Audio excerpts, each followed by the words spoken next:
ఆగాలి. ఎప్పుడైతే green signal వస్తుందో అప్పుడు మాత్రమే వెళ్ళాలి. చాలామంది ఏమైంది, ఫోన్ మాట్లాడుకోవడం, రెడ్ సిగ్నల్ అబ్జర్వ్ చేయకపోవడం, వాళ్ళు వెళ్ళడం.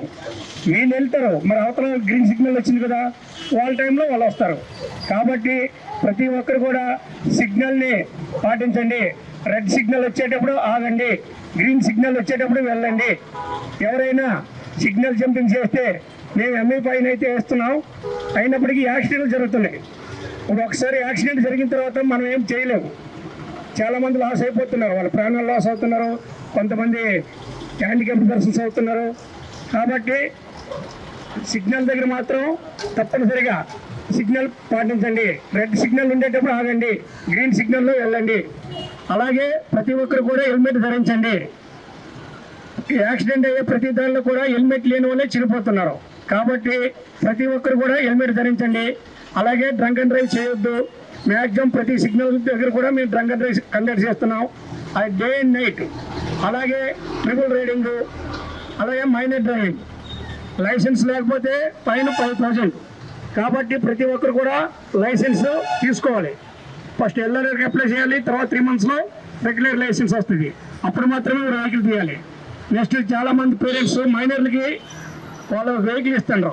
వాళ్ళకి ఒకవేళ ఏమైనా యాక్సిడెంట్ చేసినట్లయితే రెస్పాన్సిబిలిటీ ఓనర్, ఎవరో పేరెంట్. కాబట్టి పేరెంట్ కూడా ముద్ద అవుతారు.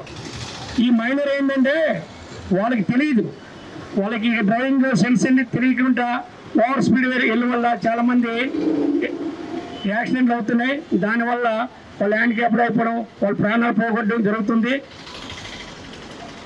ఒక యాక్సిడెంట్ గురించి చెప్తాను. ఎన్ఎస్ఆర్ఐటీలో జస్ట్ ఆ కాలేజీకి వస్తుంటారు ట్రిపుల్ రైడింగ్, ఆటోలో వెళ్తున్నదని ఎదురుగా వచ్చి సర్వీస్ రోడ్లో 100 and above స్పీడ్తో ఇచ్చేసారు. ముగ్గురు కూడా పడిపోవడం వల్ల ఇప్పటికి కూడా వాళ్ళ హాస్పిటల్లో ఉన్నారు.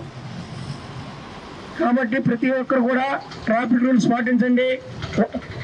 లిమిటెడ్ స్పీడ్, యాక్చువల్గా సిటీలో లిమిటెడ్ స్పీడ్ ఎంతంటే 40, అలాగే హైవేలో 60.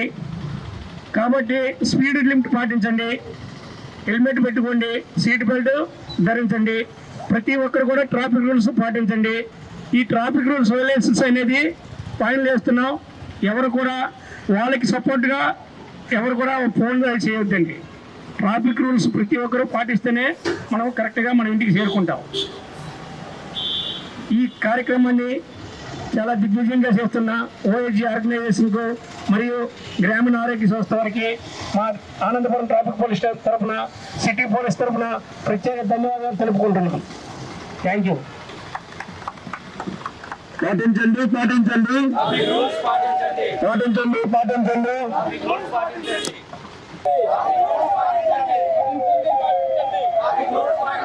పాటించండి పాటించండి.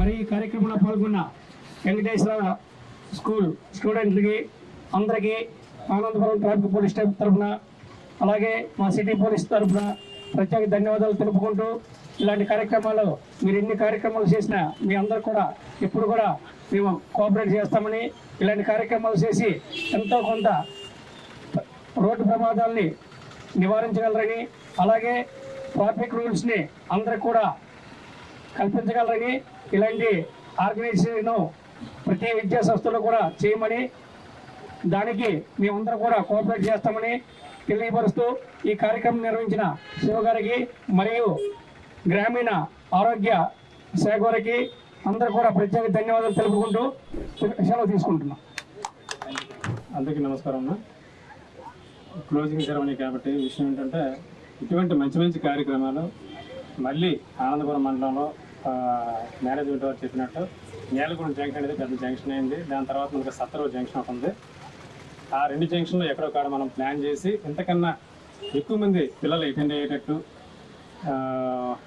మనం చూద్దాం. ముందు కొంటే ఇన్ఫర్మేషన్ వాళ్ళకి ఇస్తే వాళ్ళు కూడా ప్రిన్సిపల్స్ గట్రా అందరూ మనకు సహకరిస్తారు. ప్రాబ్లం ఇటువంటిది లేదు. ఇంతకన్నా సక్సెస్ చేద్దాం. ఇంతకన్నా తక్కువ మంది ఉన్నారు, ఇంకొకసారి ఇంతకన్నా ఎక్కువ మంది పాల్గొనేటట్టు చూద్దాం. ధన్యవాదాలు అందరికీ. అందరికీ నమస్కారం. ఈరోజు ఈ యొక్క ట్రాఫిక్ మీద అవగాహన కల్పించడానికి ఏకైక కారణం ఏంటంటే, మా ఆర్గనైజేషను. మా ఆర్గనైజేషన్కి ప్రతిసారి రోడ్డు ప్రమాదాలు జరిగాయి, మీ సంస్థ నుంచి మాకు సాయం చేయండి అనేసి ప్రతి ఒక్కరూ మమ్మల్ని అడగడము, ఆ అడగడంతో వచ్చిన ఆలోచనే ఈ అవగాహన సదస్సు.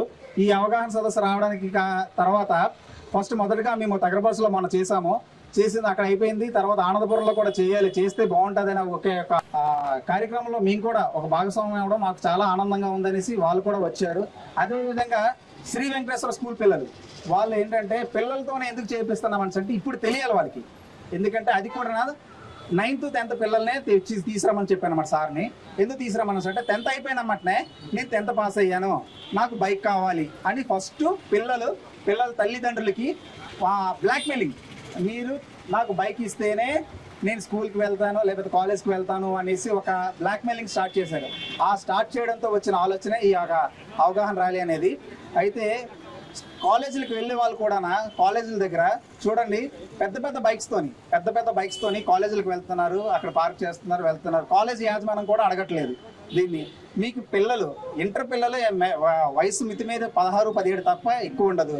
ఆ పిల్లలు బైక్ మీద ఇష్టానుసారంగా డ్రైవ్ చేసి ప్రమాదాలకు గురయ్యి వాళ్ళ ఫ్యామిలీ వాళ్ళకి ఎక్కువ శాతం బాధలు కల్పిస్తున్నారు అనమాట. వీటన్నిటిని దృష్టిలో పెట్టుకొని ఈ యొక్క కార్యక్రమాన్ని అయితే చేపట్టడం జరిగింది. దీన్ని సహకరించిన మన శ్రీ వెంకటేశ్వర స్కూలు యాజమాన్యంకి, గ్రామీణ వైద్య సంఘానికి, అలాగే ట్రాఫిక్ ఎస్ఐ మన పాపారావు గారికి, మన లాండ్ ఆర్డర్ ఎస్ఐ శివ గారికి కూడా ప్రత్యేక ధన్యవాదాలు చేసుకుంటున్నాను. ఈ యొక్క ర్యాలీని చూసి తల్లిదండ్రులు అవ్వచ్చు, లేకపోతే స్వచ్ఛంద సంస్థలు అవ్వచ్చు, లేకపోతే యాచకులు కావచ్చు, ఎందుకు ఈ ర్యాలీ చేస్తున్నారు, ఎవరి కోసం చేస్తున్నారు, మన కోసమే కదా అని ఒక్క ఆలోచన చేసి మీ తల్లిదండ్రులకు అలాగే పిల్లలకి కూర్చోబెట్టి నచ్చజెప్పి మాట్లాడితే మీ ఇంట్లో కానీ మన రోడ్ల మీద కానీ ఎటువంటి ప్రమాదం జరగవని ఈ సందర్భంగా కోరుకుంటున్నాను. థ్యాంక్ యూ, ధన్యవాదాలు.